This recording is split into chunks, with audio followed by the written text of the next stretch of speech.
Sarap. Hangyan.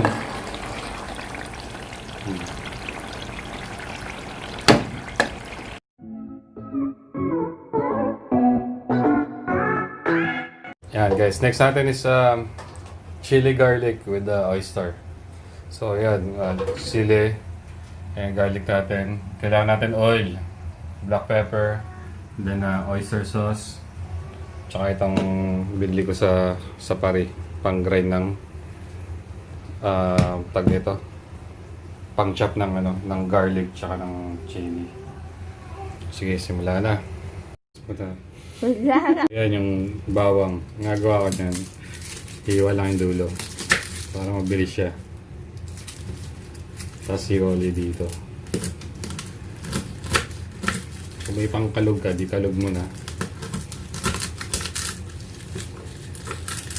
Diba? So yan, madali na lang siya balatan.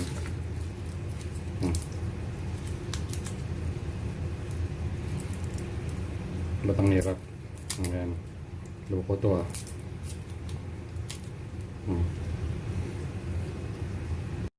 Ayan, balatan na yung bawang.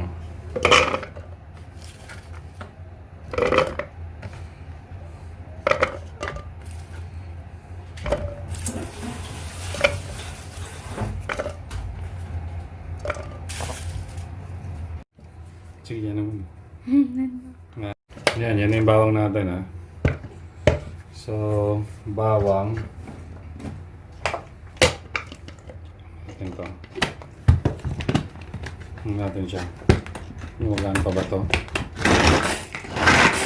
Hindi hila yan.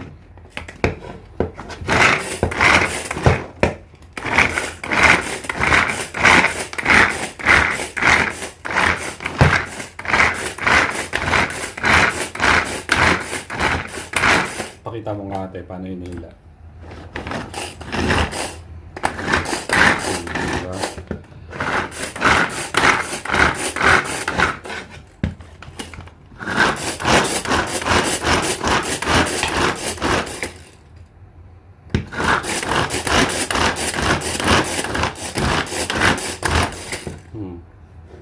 Chop na siya.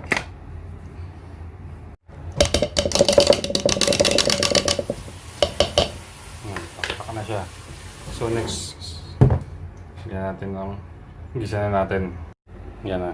Lagyan natin siya ng mantika, sunflower. Yan na yung bawang natin.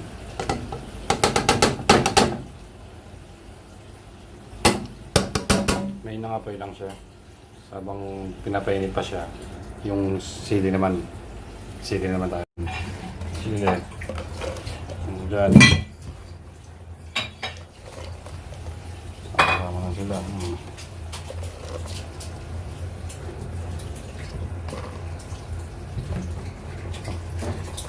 Hindi manghang yan. Sobrang anghang.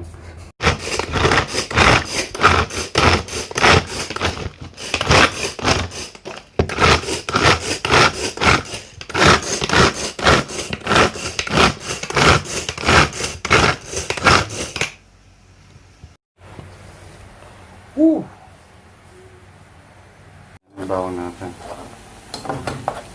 Medyo may na siya. Konti lang. Huwag na siyang golden brown. Baka pumait. Pagka-release lang ng flavor niya, tsaka natin lagyan yung sili. Yung sili natin.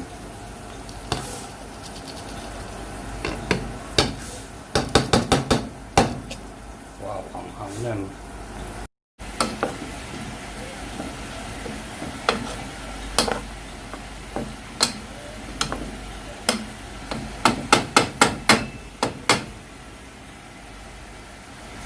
Yan na yung mixture niya, sir, mga ma'am.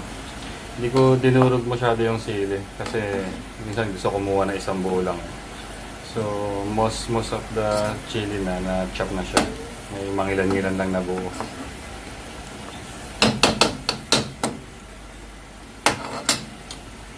Lutuin lang natin siya konti, tapos lagyan natin siya ng oyster mamaya. Ganyan na siya. Tapos lagyan na natin yung oyster.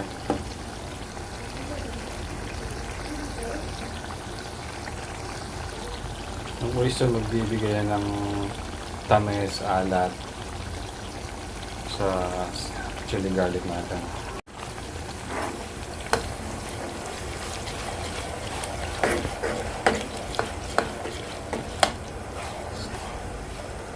Tignan rin natin siya ng konting soy sauce. Yan. Mushroom soy sauce. Pag wala naman kayong mushroom soy sauce, pwede rin yung soy sauce lang. Ang ano lang, 2 tablespoon.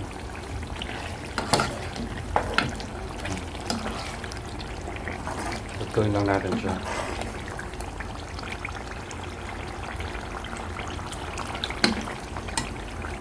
Lagyan natin siya ng sugar.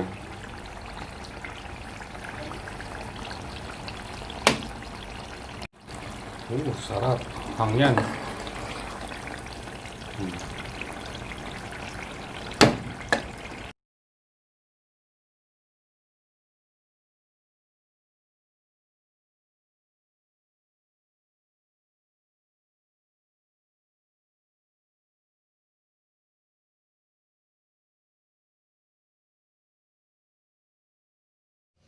Lagyan natin siya ng kutsara para yung kutsara maging conductor ng init.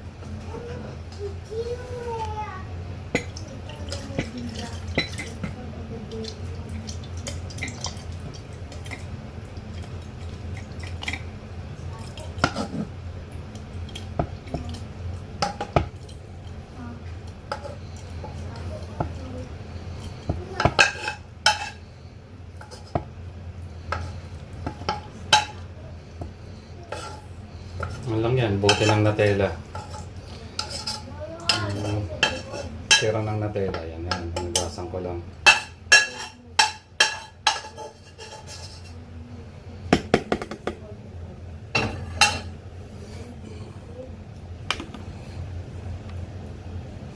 Yun na yung chili natin.